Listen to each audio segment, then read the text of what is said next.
We talking about sports, get ball. What it do, baby? Yeah. What it do, you number one podcast listeners? You have tuned in to a brand new edition of the number one podcast in your headphones, Prem Brulee. I'm your host, Premal Bhatt, and this episode, I'm joined by my cousin, Roshan. Rosh, thanks for joining me on this one, bud. What's up, man? Glad to be here. We ready. It hasn't even been that long, but it feels like it's been a long time. So let's make it count. All right, before we get started with this number one podcast in your headphones, you number one podcast listeners, let's do our sponsorship. This episode is sponsored by Sleep Battle, a boutique photo studio in Asbury Park, New Jersey. From cinematic stills, unique and classic wedding and elopement photos, even thub-stopping product or commercial photography like you see for the Prem Brulee brand, Sleep Battle is a full-service studio. So visit their Instagram or website at Sleep Battle, that's SleepPattle, or sleepbattle.com, and treat your eyes to something nice. You already know, number one photographer yes, for the number one podcast in your headphone. All right, let's get it, man. So it's been a little while, but we got a lot to cover. So I really like the Yeah Fam or Nah, the word association, so we're going to keep that rolling. You dig it, Rush? Yeah, fam. I do. There we go. Let's get it. All right. So give me a word or a phrase to describe each of these. And first up, I thought it was right that we talk, Yeah Fam or Nah kicks off with NBA playoffs. So obviously we're in the conference finals. In the East, it is the top two seeds, the Heat and the Celtics. In the West, it was initially chalk, but the 3 and 4 seeds won their series. So that's Warriors and Mavs in the West. Just some notable teams eliminated, obviously that everybody knows by now, but the Brooklyn Villains, they are the only team to get swept in the opening round. Petty alert. I'm so sad about it, as you can tell. The defending champion Milwaukee Bucks, they were definitely impacted by Chris Middleton being hurt, so that probably played a major factor. And then the best record in the NBA, the Phoenix Suns, lost to the Mavs in the quarterfinal round, and then the Philadelphia 76ers also were eliminated. Joel Embiid had some bad injury luck as well. But your word, first of all, yeah, fam or not, and then give me a word to describe it. Typically, this is my favorite time of the year, but this year is definitely a nah fam. And my word is lopsided. I just feel like there haven't been any good games in like fucking 2 weeks now going on. And just the teams that got eliminated, I was really rooting for, Giannis back-to-back. He kind of won me over big time last year, like in a huge way. So I was all in on Giannis, and that Chris Middleton injury. I mean, even now watching the playoffs and seeing how inconsistent these teams are, I think Giannis would have had that shit in the bag. Like, I think he would have gentleman sweeped the Celtics and probably swept the Heat and probably walked to the finals in 4 or 5 games. I wouldn't see a lot of teams. Every game against Boston was close, and that was with double, triple teams on Giannis. So, yeah, I agree. I mean, they took the Celtics to 7 games and easily could have. I mean, they just ran out of steam pretty much. Yeah. Worth noting, speaking of Giannis, he's the only. He was a unanimous NBA first team, got all 100 first team votes. So those just came out, but yeah. Anyway, my word or phrase for this is LNH. So I'm a nah to NBA playoffs. This is a good reminder that LeBron needs help, and now we have another one that's Luka needs help. So Luka does need Dallas help. Mavericks better start building a team around that man before he leaves. Yep. So LNH is my word for that. Great. What a callback too. A nice callback. Maybe we add in a GNH just to... Giannis also needed a lot of help. He couldn't he needed more than he got. Yeah, get one of those role players to buy a shot in that series. When you got Brook Lopez playing big minutes.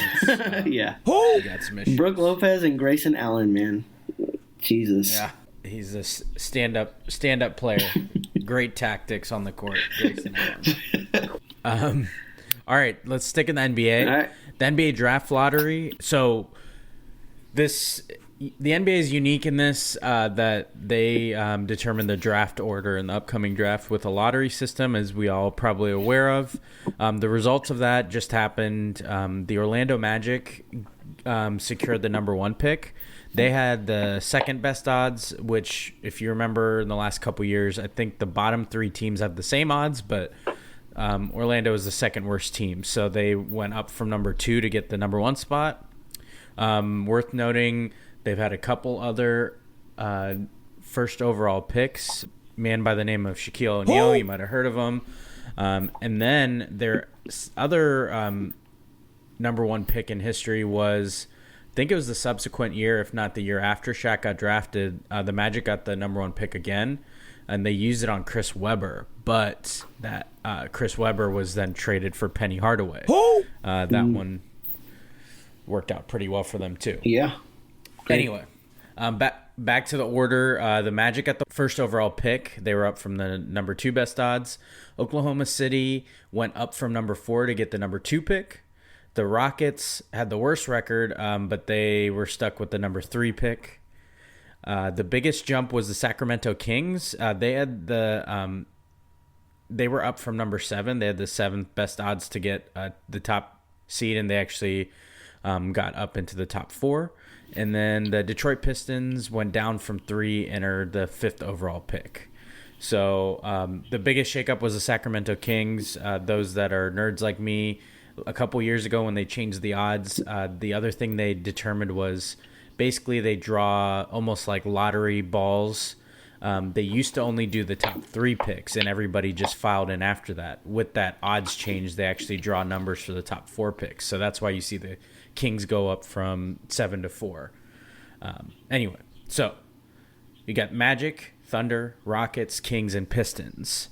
Roshan, I know you're a big college basketball fan, but figure for the number 1 podcast listeners that aren't big college basketball fans, this upcoming draft does have a consensus top 3 in the draft. However, the jury's out on who is the best of the 3, and I personally don't think you can go wrong. They're pretty good at different things. Yeah.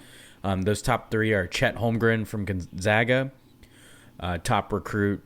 He lived up to it, did very well. Jabari Smith from Auburn had a phenomenal season. And Paolo Banchero from Duke, who is very versatile, tall, can handle the ball, shoot, drive, defend.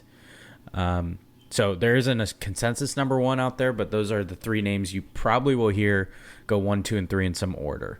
So, what do you got? You fam to this? And give me a word for it. I think the only reason I'm a fam is because the Rockets have a top 3 pick. I think that's so. My word's going to be exciting. I caught a few games this year, more than I feel like when the Harden years were on, like I got real tired of his shit at the end of the time, and I caught a lot more Rockets games this year than ever before. And every single game I watched, they lost, but they were very competitive. So they were tanking the way you need teams to tank. Like they weren't just getting blown out. But Jalen Green and like some of these young guys, man, you add one of these 3 guys, it's going to be a fun team to watch. So it's pretty exciting. This is the year I know the Rockets had the worst record, so you want to get the number 1 pick. But it's not a bad spot to be in to just wind up with whoever's left. Let them fall to you. Let them fall to you, and then there's no pressure on you. So if the guy stinks, if you end up with like Chet Holmgren and he stinks, you're going to be like, all right, well, we were going to take him regardless. So and you can always be like, well, I was going to take Paulo. I was going to take Patrick Mahomes. Did you see that video of that guy who was interviewing Paulo and was like, hey, Patrick. At the F1 race. Yeah, it was amazing. I do think each of them still fits with Jalen Green. Like, no matter who you wind up with, it should be fine. In that young of a team, and no matter what, they're so young. It's like you can kind of build pieces around them afterwards. For sure. Yeah. I'm a fam to this, and I would say my word for this is nerd. I'm a draft nerd, so I eat this up. And I know the NFL draft is big for a lot of people, but the NBA draft is pretty fun too. It's just really accessible. It's just one night. There's only 2 rounds, so it moves pretty quickly. And I think especially this year, because March Madness was back and so many people tuned in, kind of after having 2 weird seasons, one without a tournament and one with the tournament without fans. People are anxious to, watch. Yeah. And there are a lot of pretty big names. So I think it should be a pretty fun draft. But I love the top 3. My personal top player, I think, for me is Banchero. I've just seen him play, and I think his game translates really well to the NBA. He's like exactly where the NBA is heading. He's super versatile player. I think I'm kind of biased because I've watched him more than the other 2. Sure. You can't really go wrong, but I think I like his game the most as far as like immediate translation. Holmgren might be the biggest upside. Same with Smith. He has a lot of development there, so you can get a lot out of him. But it's an exciting draft. I'm with it. Yeah. All right. Next up, I had to talk about this. This kind of dominated airwaves. But this Nick Saban versus Jimbo Fisher saga. So a little background, you number one podcast listeners, in case you're not looking for college football news, because I think we're officially under 100 days out, but you may not be in that vibe yet. Recently, at a speaking engagement on May 18th, Nick Saban said that Texas A&M, quote, bought every player, end quote, in its highly regarded 2022 recruiting class. Texas A&M had the number 1 recruiting class this past year, and I'm assuming it's no coincidence that it has to do with the NIL that is now available to football players. But nonetheless, Saban, this is the first time Saban has mentioned a school by name. He's hinted a lot of times, but never outright said it. In that same, I think it was like a 7-minute answer to a question, he also called out Jackson State. And that's you may know this is a HBCU football program led by Coach Deion Sanders. Yes, that Deion Sanders. He said, quote, Jackson State paid a guy $1 million last year who was a really good Division I player to come to their school. It was in the paper and they bragged about it. No one did anything about it, end quote. This was no doubt likely referring to former Florida State commit Travis Hunter Jr. He was the number 1 prospect in the 2022 recruiting class. You may or may not remember that he stunned football in general in December's early signing period when he decided to decommit from the Seminoles and sign with Jackson State. Coach Prime called it a lie, while Hunter, who's on Twitter at Travis Hunter Jr., tweeted the following: I got $1 million, but my mom's still staying in a 3-bedroom house with 5 kids. Laughing emoji. So congratulations, you played yourself. You knew it was going to be good when Jimbo Fisher the very next day called an emergency press conference. You just knew something was brewing. So he called Saban a narcissist and said of him, quote, some people think they're God. Worth noting, Jimbo Fisher was Saban's offensive coordinator when Nick Saban coached at LSU from 2000 to 2004. Fisher practically laughed off his former boss's assertion that there's always been parity in college football, and NIL threatens to undermine that. Quote, he's the greatest ever, huh? When you've got all the advantages, it's easy. End quote. It's the pretty boys versus the petty both boys. Saban and Fisher were reprimanded by the SEC conference. I don't know what that even means by them, but whatever. Saban's historically hinted at schools where it's like, oh, it's pretty obvious he's talking about Georgia or A&M, but he's never flat out named schools before. A lot of Nick Saban defenders believe that his comments were more of a warning to his own boosters in Alabama to basically step it up or they're going to get passed. But not exactly the way you want to direct those that question. Obviously, the day after Jimbo Fisher's press conference, Saban tried to walk back his comments and do damage control to no avail. I think he said something like, I tried to reach out to Jimbo, but he didn't answer. No freaking duh. But I am absolutely a yeah fam to this, and my word for this is juicy. I'm here for all of this.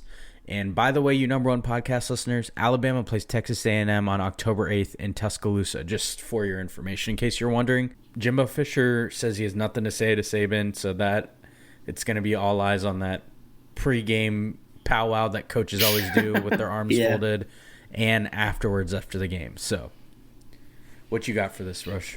My word is fist fight. I don't care to hear from the oldest, richest men in college football. I don't care who argue. I don't care to hear them argue about who abuses the system more or whatever. Throw hands if you really bout it, Grandpa. Let's go. Put that shit on pay-per-view and let's do this thing fun. Let's really make some money. They'll make their year's salary in one night if they did that. That shit would be fun. From the bottom of my heart, I'd like to take this chance to apologize to absolutely nobody. I don't know. It's hard to ever side with Saban. I don't. He's lucky he's so good at what he does. Yeah, because he would have been out of the sport. He's such a whiner. Losing is not a good look on him. It's always when he's losing too, and it's he just lost a final. He doesn't even lose that often. He really doesn't. But when he does, he loses spectacularly. All those memes that exist of him where he's we're not going to, so quit asking. He's been like this. Yeah. This is what he does. He's a sorest loser. Very sore loser. I gotta respect it though, man. Though. I gotta respect the sore loser. I mean, I'm a sore loser, so I don't know what I'm complaining about. I get it. It's just a bad look when you've won so much. It's different when you're a sore loser when you really been through it. For sure. What the hell do you have to complain about? Yeah. He had the number 2 recruiting class. It's you're gonna be just fine. Yeah. It's gonna be okay. Yeah. Anyway, that wraps up our fam or nah. And you already know what time it is, you number one podcast listeners. Your favorite section, my favorite section. Yes, sir. But not our blood pressure's favorite section. Let's hit that intro, baby. I'm petty as hell. And I'm super petty. Here we Petty Le Pew. Go. Here we go. All right, you number one podcast listeners, it's time for You Played Yourself. And we got a doozy here. We got to come correct with You Played Yourself. As usual, it's on brand. So, first up on You Played Yourself, I got to give it to one of the guys we mentioned before, but another also. You Played Yourself goes to Devin Booker and Giannis Antetokounmpo.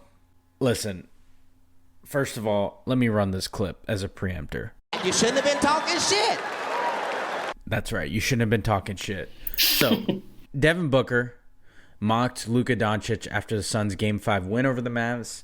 He stayed on the ground after a drive to the hoop that led to a foul. He called it the Luka special, and cameras caught it. Then the Suns proceeded to not show up for Game 6 or 7 and left the playoffs early despite having the best regular season record. Before I get your thoughts on this, the Giannis part of this. Giannis stared down Al Horford after a big dunk in Game 4 versus the Celtics. The Celtics then proceeded to come back and tie the series, and then eventually won in 7 games. You might think, oh, that's a little early to be on You Played Yourself. But had the Bucks closed out that game, they would have went up 3-1. And we all know the only team that comes back from 3-1 is LeGod James' team. So what it do, baby? You Played Yourself goes to Booker and Giannis. Run that clip again, baby. You shouldn't have been talking shit. What you got for me? Yeah, I mean, I can't disagree with either of those. I gotta throw Chris Paul in the mix too, man. Yeah. I love the guy. I've been kind of rooting for him. I know a lot of people hate him, but he in the playoffs historically, this guy's seen a lot of bad luck come his way. As a Rockets fan, none worse than 2019 when he hurt his hammy and all that happened, and had to watch Warriors, blah blah blah. But man, he has zero excuses for this one, man. He was just a ghost in that series. I don't know what happened to him.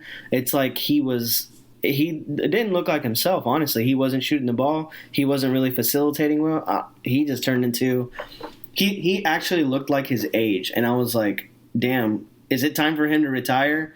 But I was like, I know he just played a great season, so I don't know what happened to him in this playoffs, but I hope they get it together. I hope they honestly just pull a trade or somehow and get CP on LeBron's team, because I can't watch another year of Westbrook being on fucking LeBron's team.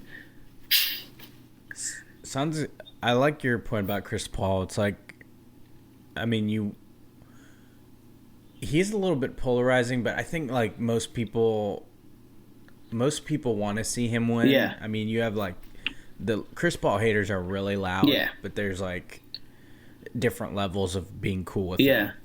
You want to see the games like generational like players like win rings. Like you want to see Melo win a ring. Yeah. You want to see CP win a ring. I mean, if like D-Wade, LeBron, all these guys, Bosh, they've all won rings thanks to LeBron. Not Wade, obviously, but like it was so cool to watch J.R. Smith win a ring. So it's like, of course, it'd be amazing to watch CP win a ring. But yeah, you can't do what that Game 7, man. I've never seen anything like that in my life.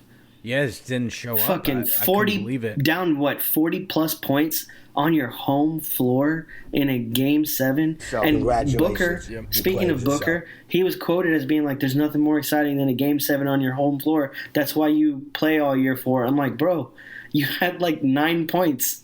Like, what the fuck? I couldn't believe how much of a no-show it was.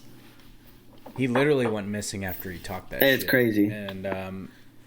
And I mean, he's first team All NBA. You can't have that. No. You're the best team in the league all Yeah. year, and then you choose then to lay an egg. I mean, Runaway best team definite- too. By like over 10 games, they were the best team.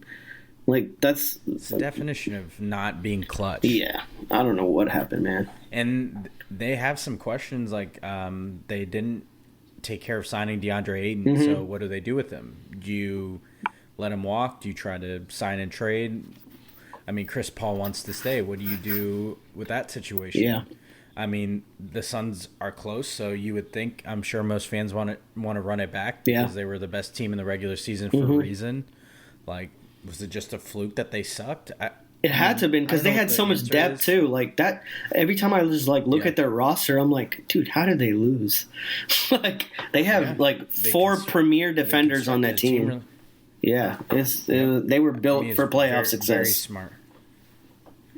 Yeah, I mean, I would be inclined. I don't think Ayton's going to do a prove-it deal, though. So hell no, he's getting his money. Yeah, what they should do is trade for Christian Wood. Trade Rockets for Christian Wood. Christian Wood fits the Suns perfectly. Give him a stretch 4, play 5. Dude can shoot threes. Ayton's been good. He handled his business. Yeah. You didn't hear a thing from him. He was high percentage, so I don't know. I mean, they spent a first overall pick, and you would think they want to hold on to their talent, especially since they should have been closer. But anyway, maybe that's for another time. Your comment about their Game 7 is a perfect segue. NBA playoffs, you played yourself for margin of victory. You brought this to my attention. This came a tweet from Justin Fan. It's JPhanned, JPHANNED on Twitter. He broke down the margin of victory in the last 17 playoff games. The smallest margin of victory besides one 3-point game is like 9. one 6-point game and a whole bunch of 9-point games. Other than that, you have a 20-point, two 25-point victories, a 33-point, a 28-point victory, a 27. There's a 39, a 30, and a 35-point victory. So all these numbers average to a margin of victory of 19.8 points.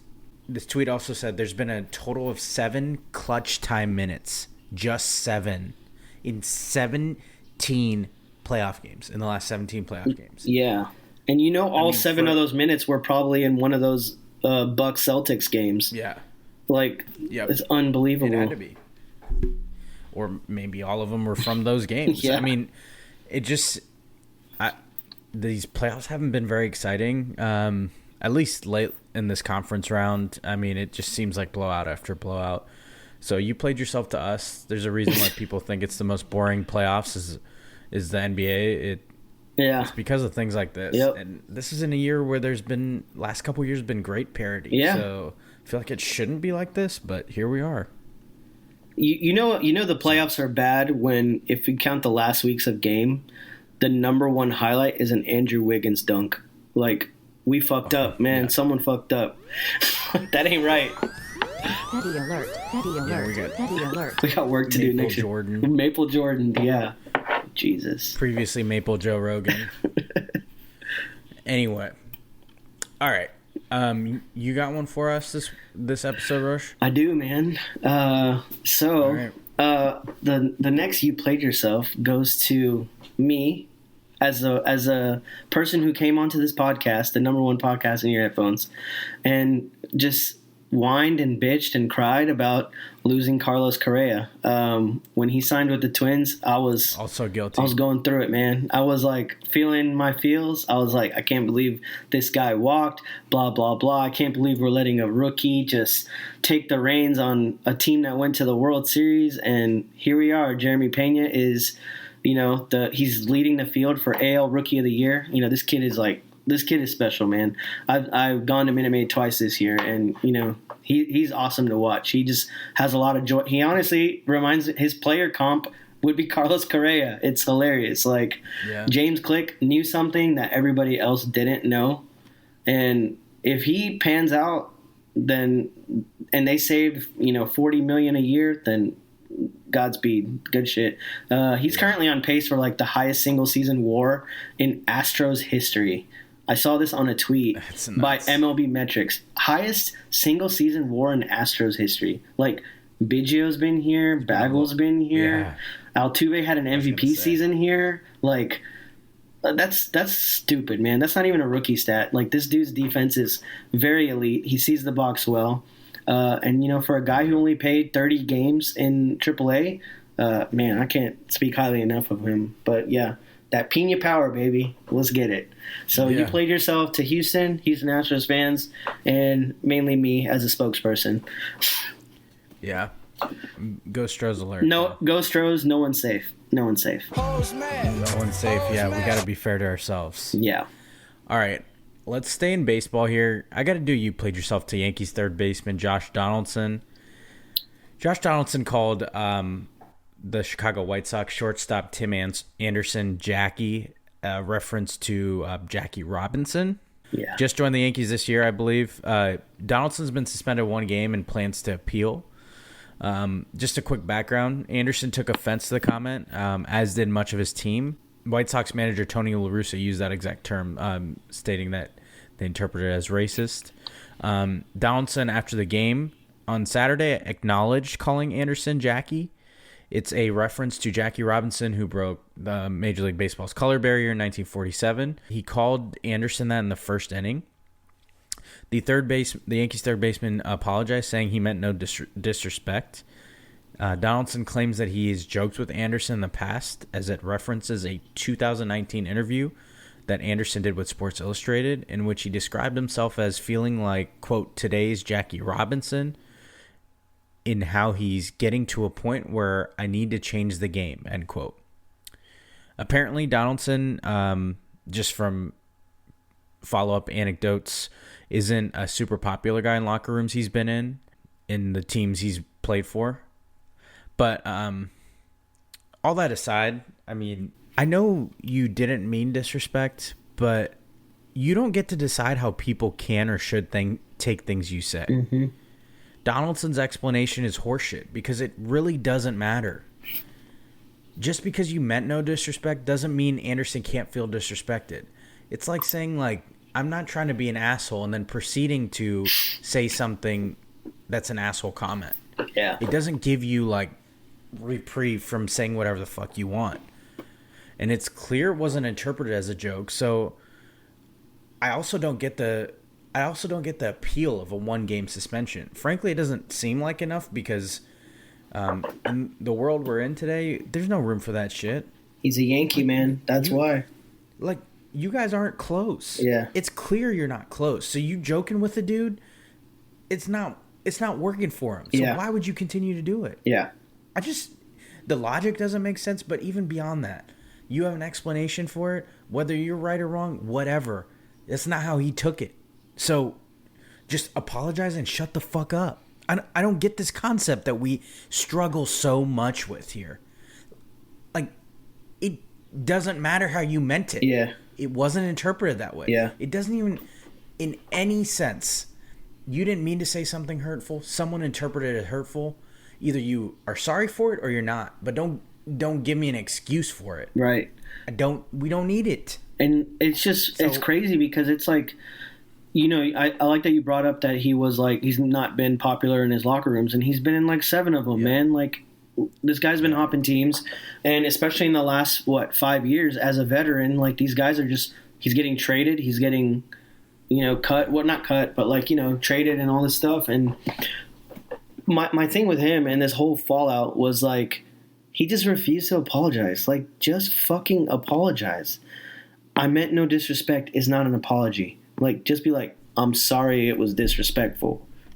It's the same probably amount of words. You could have said it a lot less. You might not have even gotten suspended.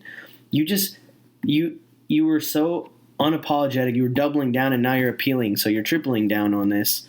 And it's just like, Tim Anderson was already like, there ain't no inside jokes with us. I don't know what the fuck he's talking about. Like, you don't have inside jokes with people you don't get along with. Like, I don't. Do you? Like, this is fucking ridiculous. Yeah, like, I mean, and they aren't gonna lean towards anything to do with race. It's ridiculous. Or anything comparing a guy to literally someone who changed the entire face of baseball. Yeah, and he's like, oh, he called himself that first. I'm like, bro, this argument. So my goodness, man. How many times has this sort of argument been made? Also, for any other. Yes. Yeah. So I mean, we'll leave it at that. It was. The more Josh Donaldson talked, the more I was like, this guy's a racist. Like, every time he said something else, I'm like, he's fucking racist. Yeah. Fucking clown. Super clown. He was like a statement away from hitting the bingo card. But. I know. Yeah, for real. Well, I'm happy you followed up an Astros. You played yourself with the Yankees. You played yourself. That always makes me feel better. Yeah, it's all about balance, you know. Yeah. Big time balance. We gotta. It still goes Stros over here, you know. So we'll see you in the ALCS.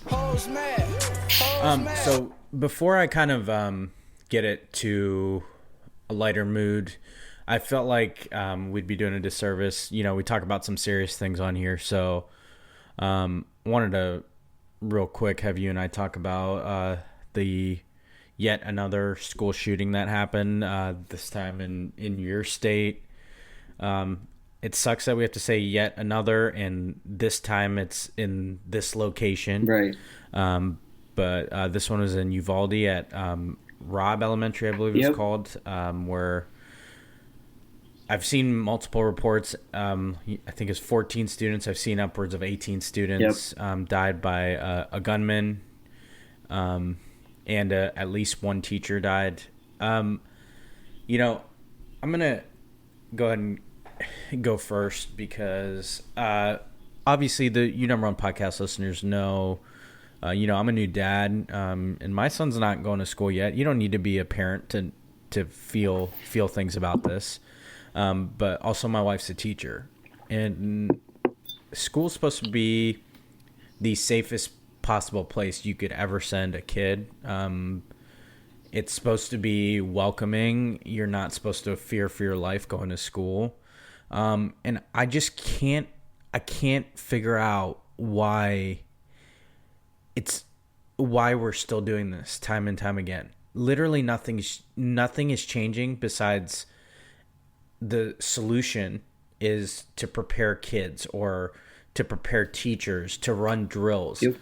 Why should it be their job to have to protect themselves from fear of death while they're at the previously safest possible place you can go, instead of just doing the common sense thing and addressing the root of the problem, which is the astronomically too easy access of guns and automatic guns and every type of gun and no background check, nothing.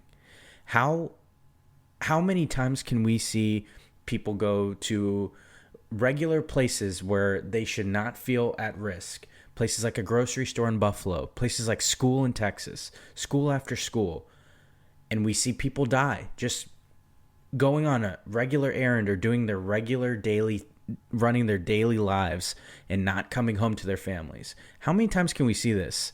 It's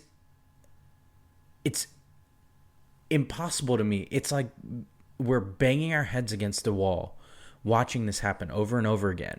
And there are certain politicians that all they want to offer is thoughts and prayers. All they want to offer is doing just silly half-assed solutions like arming teachers or having armed security at schools, instead of just saying, you know what, maybe I shouldn't take this astronomical donation from the NRA, and maybe I should vote how my constituents want. Because the fact of the matter is, political party aside, a vast majority of people in this country want common sense gun reform. Yeah. They want background checks. They don't want access to these automatic weapons that you see in the military. Most people, regardless of party affiliation, want that. Yep. And yet here we have at least half of the Congress that won't even vote for the common sense gun reform. So at this point, it's like we're numb to it, but we can't be numb to it because we can't possibly just chalk this up to another school shooting, because those are innocent kids that didn't get to go home to their parents. It's the end of the school year. They're probably making plans for their summer vacations, playing with their friends, all that stuff. And then something like this happens. So, I sense the frustration, but don't let that frustration, you number one podcast listeners out there, don't let that frustration numb you, because that's when we just are doing nothing. And I know it feels like we can't do anything, but there is something you can do, and that's vote. I know everybody says it, and some of these things, you number one podcast listeners out there, I don't know if any of you are out there that are conservative. I know you have your beliefs, but some of this stuff is bigger than that. There has to be something done about these politicians taking money from places like the NRA and in exchange go against what their constituents are telling them. Our one possible action at this point, it seems, is to vote those people out. And it's as simple as that, because I don't think we should have to see this happen. Nobody does, obviously, but time after time after time. And you can't say that there are no solutions. You can't chalk it up to anything else, because other countries aren't having the same problem as us. They're not blaming it on mental health. They're not blaming it on all. They made reform. We're the only ones that don't. So by definition, we've tried your thoughts and prayers already. There's been enough of a sample size to show that your thoughts and prayers aren't working. And it's time for something else. For crying out loud, it is time for something else. Because no teacher, no kid, no person going to the grocery store, nothing. You shouldn't have to fear for your life. You shouldn't have to be prepared to defend yourself in a place that's supposed to be the safest ever, that's supposed to garner growth and make you into a positive impact on the society. Yet we're doing all these things to protect the wrong things in our society. So anyway, I know I went on a long thing, but I'm sorry. It's just, I don't know what else to do, but I'll leave you with just vote. Yeah, well said, man. Yeah, it's definitely frustrating, man. This is in Texas, like 200 miles from the crib, so it's pretty close to the vest. It's weird just seeing the news and seeing all the stuff about Texas. I've never heard of that city, so I had to look it up, and I was like, wow, it's pretty damn close. It's a 3-hour drive for me right now. So I agree with every point you hit on. At the end of the day, this is a humanitarian issue. I don't think this is a political party issue, but it continues to show itself as one, and it continues to be presented as one with politicians and stuff. And that's what I'm truly tired of, because it has nothing to do with any of that stuff. Because it's like, man, these kids, if you're in elementary school, no one's above the age of 10 that's a kid there. Every one of those 14 plus kids that died is under 10 years old. That puts knots in your stomach. That's gross. That ain't right. No, it's not. So, the one thing you and I leave the number one podcast listeners out there with is every fiber in your being is telling you to be numb to this and move on. Try not to. These things are important, and they gotta they got to be in the face of your elected officials. And if none of your elected officials are doing anything about it, it's time to get new elected officials. So just keep that in mind as voting happens. Just no excuse for this. No matter, it's like you said, no political parties here. This is about people living, just doing ordinary things and not coming home to their families. For sure. There's nothing political about that. Anyway. Okay. Before, let's bring it back to something light to finish up. You played yourself. You know, I never want to shy away from difficult subjects. So, you know, you and I texted and wanted to touch on that a little. For sure. So appreciate you bringing that up, and appreciate you number one podcast listeners for indulging us here. Okay. On a lighter note, let's finish up. You played yourself. You know, I've been trying to mix in ones that are non-sports related. I got a lot of hot takes and opinions on things, so I figured this is the appropriate avenue. I got a couple candidates for immediate retirement, and they all need to be put on official notice if you played yourself. First up, and you tell me if you agree with these and if you have any to add after this. Okay, first up, if you know, you know. Usually, caption and the abbreviation IYKYK needs to be retired. Next up, Frye. Are we serious about this? Instead of day, we're saying yay. Stop it. Enough. Next up on this list, okay. Fellas, this one's directed more towards you. If you find yourself with either of these combos, you should have been done with these. First up on this is jeans with a sport coat or blazer. Stop yourselves before you even start. Nobody needs the dad traveler uniform here, okay? Just quit it. Chances are you got other pants to wear. At least put on some damn khakis. And none of you are about to tell me that jeans are that comfortable anyway for us dudes, so just quit it. Next up, I just saw this we were on a family walk and I saw this dad rocking pants with the thong flip-flops. Ouch. Stop, guys. Never. You're wearing pants, closed-toe shoes, guys. Let's keep it there. We don't need anything else. Unless you got those snap or sweatpants and you just walking out to get your mail or some shit. You're not going out in public in that look. So let's quit that. I mean, borderline, you shouldn't have a use for thong flip-flops, but I get it. Some people at the beach like them, whatever. Like, get yourself some slides. The beach is the only place you need to wear those. I have no reason to believe that they're at all functional in any other capacity. This man that triggered this thought process in you was having a family walk, is what I'm gathering. No, we were on a family walk. We lived near a school, and this guy was like walking with his family, and he had like jeans and just like dressed pretty nice. But he was out and about though, right? That look. He was out and about. He was out and about. That's fucked up, sure. Man. That's not right, bro. Think of the foot support, man. As an old man, as a dad, you should be concerned about your foot support. You're not getting anything with flip flops. Exactly. Get some Crocs. Get some Crocs. You thought he know. Amen. Comfort on the feet, heat in the street, baby. Okay, bonus one. This is something that's on the brink of extinction, and that's the gritty. Folks out there, I think it's time we preeminently retire the gritty. It's in real danger right now. You know, it hasn't been killed to the point y'all did the dab, but I'm trying to prevent a crime here. So please don't play yourselves and let me see a video of you trying to gritty, because no, you did not nail it no matter how much you tried. Just look at Dan Orlovsky doing it and just basically put your head on it, because that's the best you'll do, and it still doesn't look good. We're an Ellen gritty away from having a real conversation. 100%. Once Ellen does it, you guys are going to have to stop. So you might as well do it on your own terms. Might as well do it on your own terms. Yep. Go out with some dignity. Yep. But once Ellen does it, remember when Hillary Clinton hit that dab? It ruined us. Done. It ruined us. So just stop it now. Yeah, stop.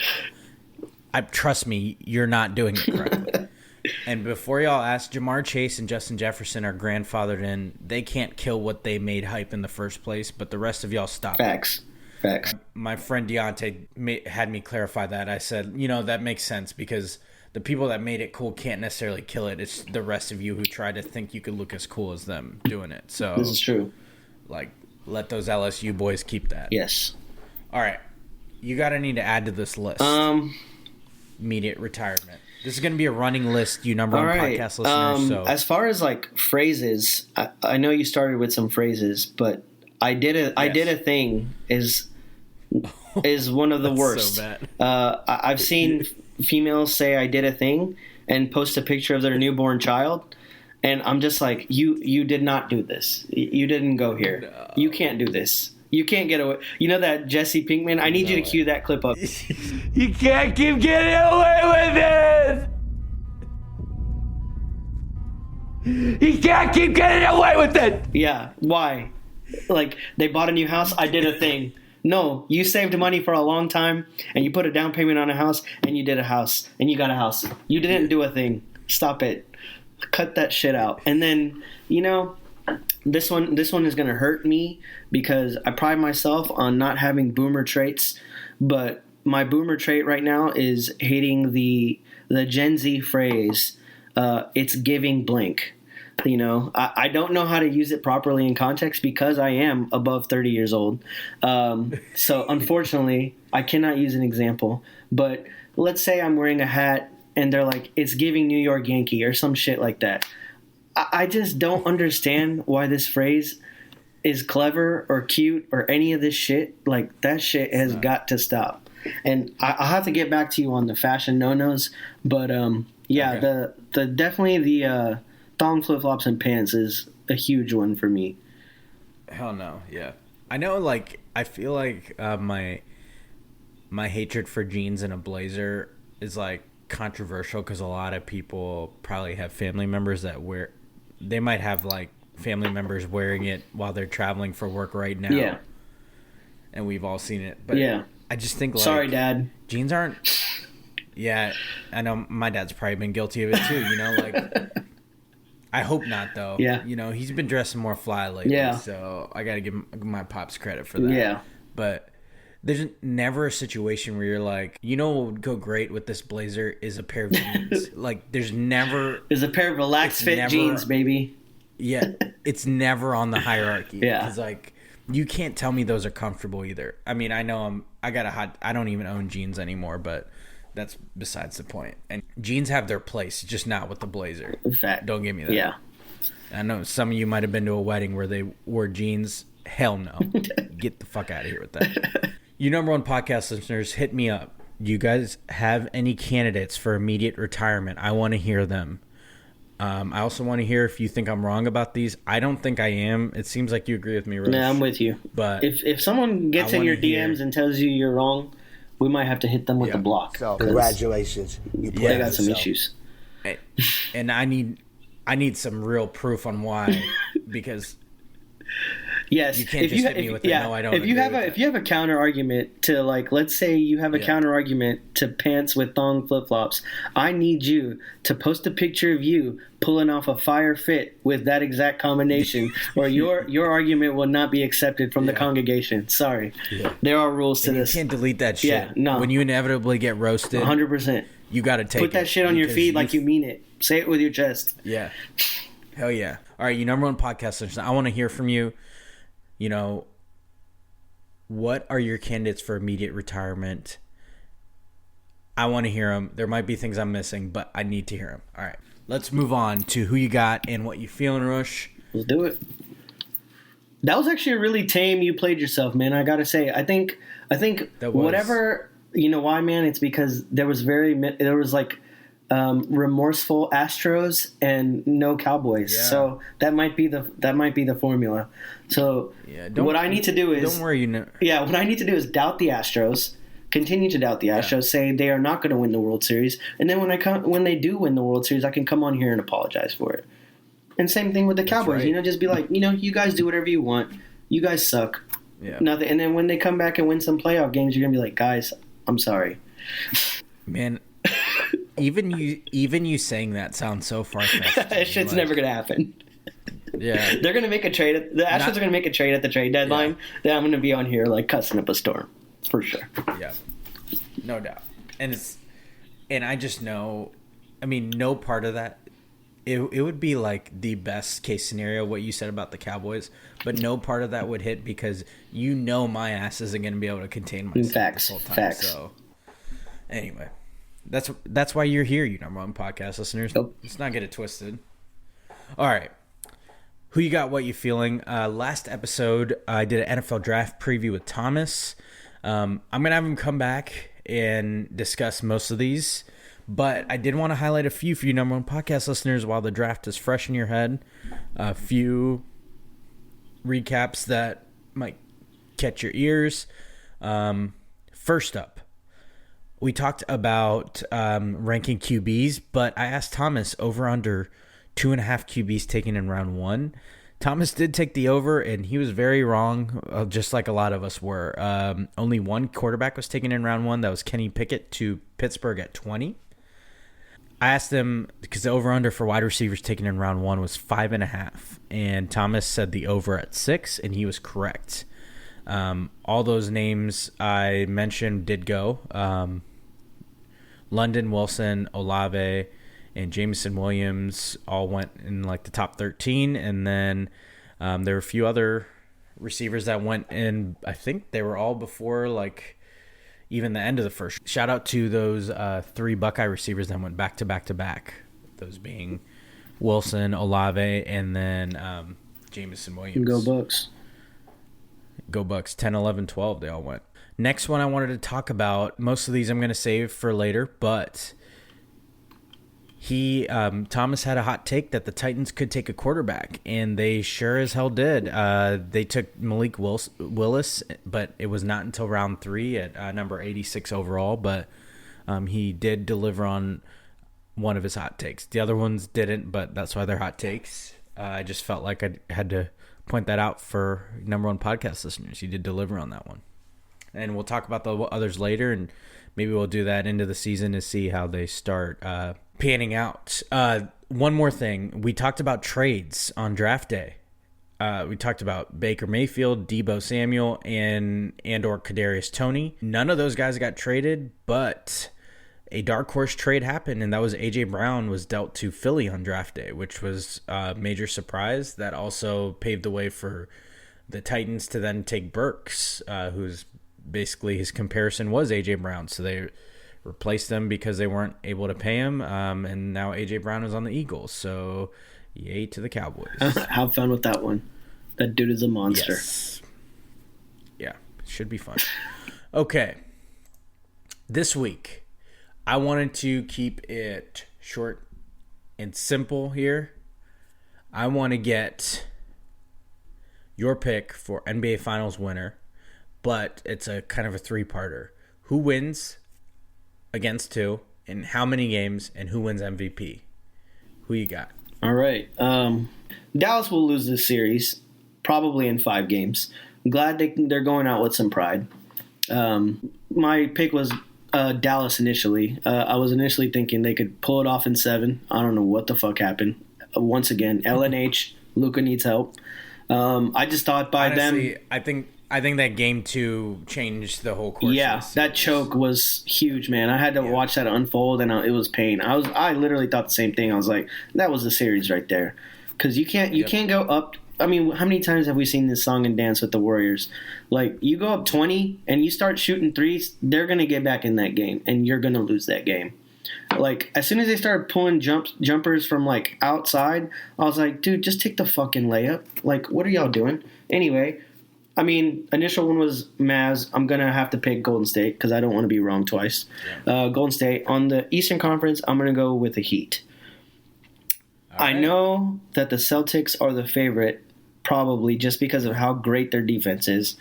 But as a native Houstonian, I want to ride with Jimmy Buckets from Tomball, Texas. I want him to get back to the finals because I think the Heat have a decent shot if they play the Warriors. I think the Celtics would probably beat the Warriors, but I don't know. Well, that one would probably be the best series. But I'm going to go Heat over Warriors in the finals. Finals MVP, Jimmy Buckets, baby. Tomball, Texas. And it will be in 7 games. It will not be in anything less than that. I think it'll go 7. And I want to say that the finals will redeem the last 2 rounds of playoffs. I'm hoping. All right. I feel like I'm kind of taking a cop out here. I feel like everybody's going to be making this pick, but I'm unfortunately going with the Snakes of Oakland to win their first title since 2015. Petty alert. Petty alert. Petty alert. I think Steph Curry finally wins Finals MVP, and I think it'll be in 6 games over the Celtics. Nice.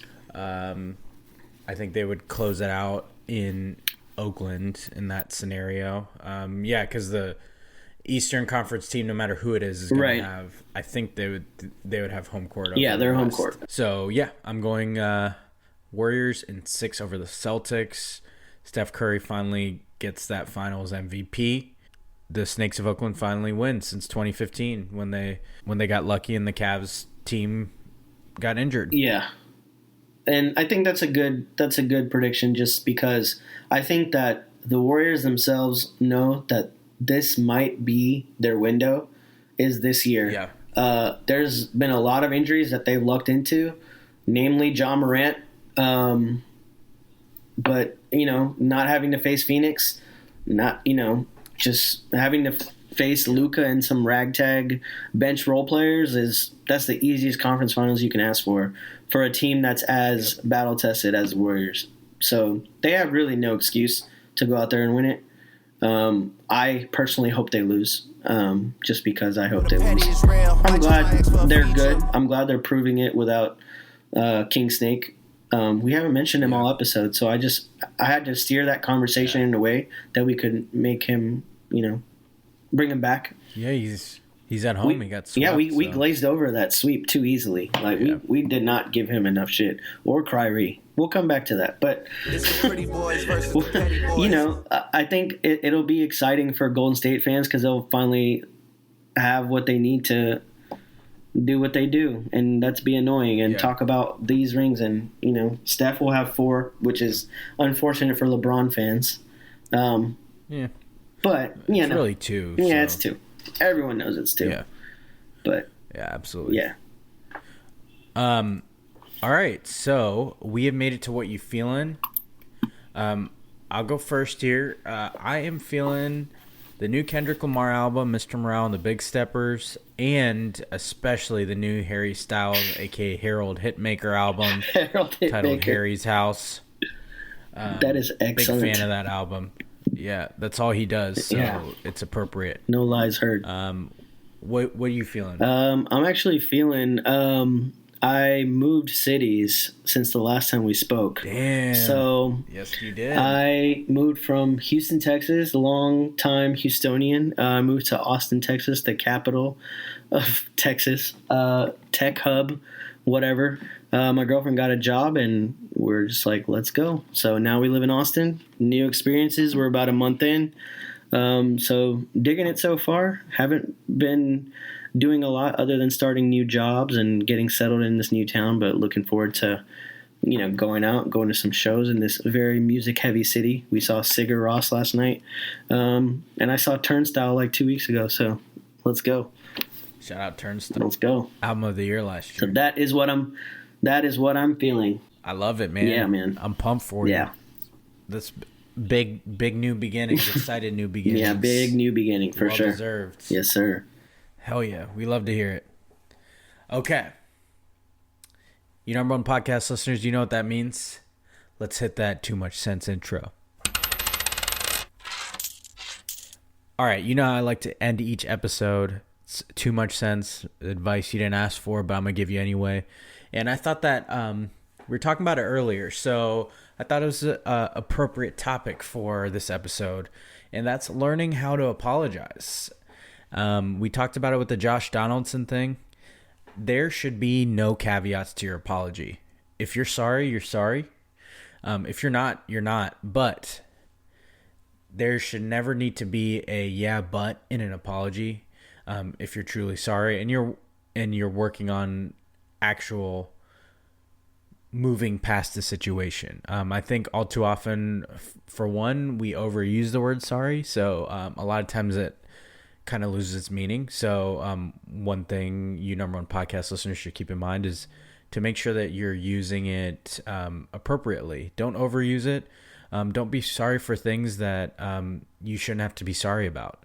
I think that's a bad habit we get ourselves into. But along with that is using it the right way and apologizing completely by listening to that other person's concerns and proving that you heard what they had to say. And that's the only way you can move past the situation is if you fully comprehend what you're apologizing for. So along with this is not half-assing an apology, not adding any stipulations to the apology. You either are sorry or not. And I think saying what you mean and meaning what you say is a big part of moving past the situation and actually apologizing the right way. So that's my too much sense for today. For Mr. Josh Donaldson himself. Yeah, he was the motivator. He was good for one thing today. He could have used that. That's great advice. Yeah. Yes, exactly. All right, you number one podcast listeners, that does it for a brand new edition of the number one podcast in your headphones, Prem Brulee. I've been your host, Premal Bhatt. Yes, sir. For my co-host, Roshan Bhatt. Thank you for joining me, man. Always, man. It's always fun. Yes, sir. Live from a brand new city. Live from a brand new city for the first time. My first episode recorded in Austin, Texas. Shout out. Hell yeah. You number one podcast listeners, you know the drill. Like, subscribe, share this episode. I greatly appreciate each of you that do that and support the number one podcast in your headphones. Wouldn't do it without you guys. And I sincerely appreciate it. We will talk to you on the next edition. Peace.